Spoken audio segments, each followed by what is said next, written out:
In our social segment today, we're talking about arbitration and judgment debts. Now, in recent times, it's been indicated that flawed negotiations and arbitration of international contracts has resulted in our country paying out huge and colossal amounts of judgment debts. This morning, I have with me Austin Gamey, who is from Gamey and Gamey Academy of Mediation, and he's also an ADR consultant, that is Alternative Dispute Resolution. Good morning, sir. It's good to have Sandra. You here. Great. How are you doing? By His grace. Okay, so we're going to talk about arbitration, and then a bit later on with regards to the huge judgment debts that we have been doling out in recent times. So before we start off, can we just define what arbitration is? Thank you.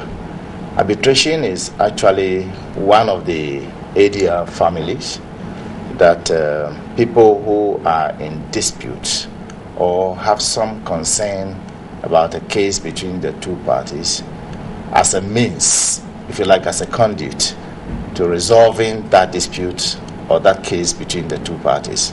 So it's one of the arbitration, one of the ADR families, like mediation, like facilitation, like negotiation, like conciliation, any form of resolving a dispute other than going in for litigation in the main court.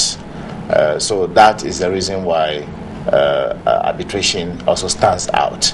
So arbitration under normal circumstances is a process whereby parties in dispute will agree to make a choice as regarding an impartial third party who will sit between the two parties or a group of people to resolve a dispute between them. It could be a contractual something, like you've been hearing of late, or between two parties.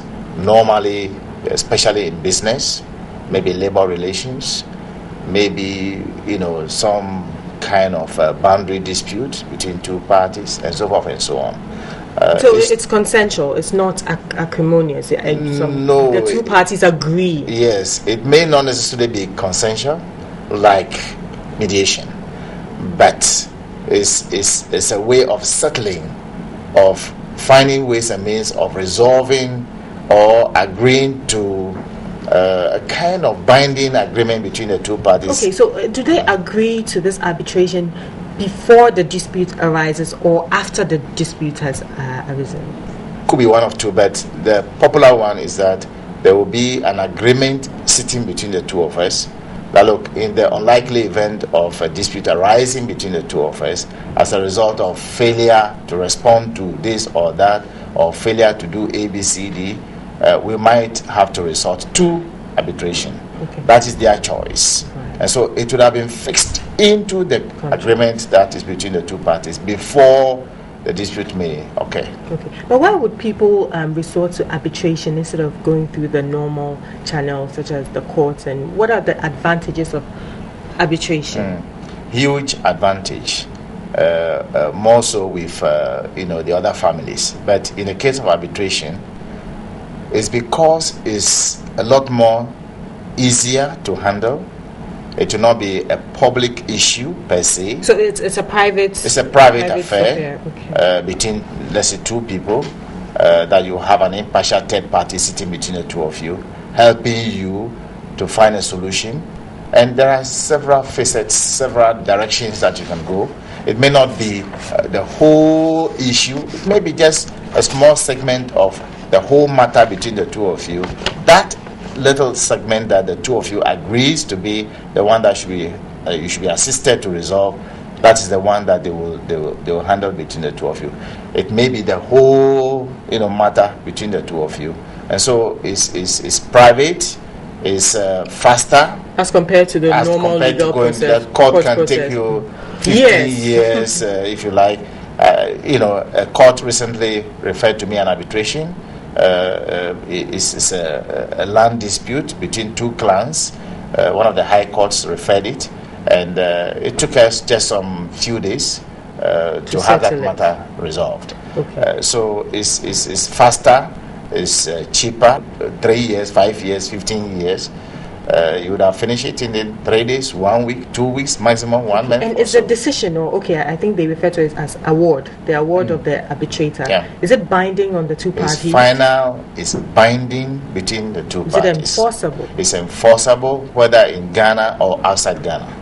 Our law, fortunately now, ADR Act 798 is internationalized, and therefore any form of arbitration that is agreed, provided that the parties choose Ghana as the seat of the arbitration and choose the Ghanaian law as the law that is applicable. Is that the law that is usually applicable? That is the law, the ADR Act 798 now, and therefore can be enforceable under Section 60 of the law in any other country. Is there a right to appeal? Not really, in point of law. Assuming that the arbitrator erred, by way of veering off, by not, sticking to the procedures that the parties agreed to follow. You could use, let's say, rules that are with my center, with any of the Ghana Arbitration Center. Let's say if the ADR Center is set up, if it's Labor Commission, maybe if they have rules that you have to follow. If it's PCA that you have to follow, the ancestral rule that you have to follow, you just have to follow the rules.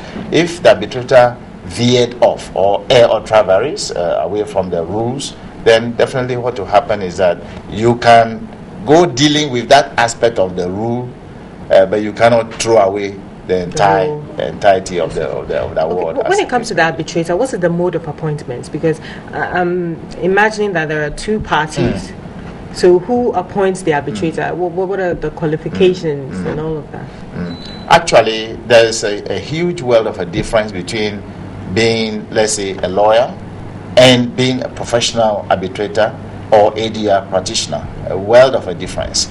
It doesn't really matter that because you are either a former president of Ghana or of America, that qualifies you to be a mediator or arbitrator, or as the case may be, you have to be trained properly. So you are a lawyer, you may have some brush about ADR and for that matter arbitration, does not make you an arbitrator or an ADR practitioner. You got to be trained and properly trained.